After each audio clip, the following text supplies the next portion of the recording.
বাংলাদেশের যেসব বুদ্ধিজীবী মব কালচারের বিরুদ্ধে কথা বলেছেন, সংখ্যালঘুদের হয়ে কথা বলেছেন, মোল্লাতন্ত্রকে তোষামোদ করেননি, তাদের ঠেলে দেওয়া হয়েছে জেলের অন্ধকার কুঠরিতে।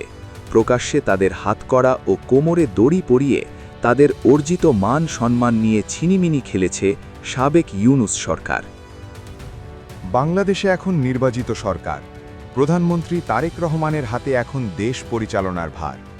ইউনূসের সাবেক অন্তর্বর্তী সরকারের আমলে একদিকে যেমন বুদ্ধিজীবীদের হাল খারাপ হয়েছে, অন্যদিকে মুক্তিযুদ্ধসহ দেশের নানা গুরুত্বপূর্ণ ও ঐতিহাসিক বিষয়ে নেতিবাচক প্রতিক্রিয়া সৃষ্টি হয়েছে। সম্প্রতি সংসদে মুক্তিযুদ্ধের প্রশ্নে টেবিল চাপড়াতে দেখা গিয়েছে তারেক রহমানকে। এখন প্রশ্ন, তিনি কি শুধু টেবিল চাপড়ানোর মধ্যে নিজেকে সীমাবদ্ধ রাখবেন, নাকি বাংলাদেশের মানুষ সত্যিকারে কী চায় তা অনুধাবন করার চেষ্টা করবেন?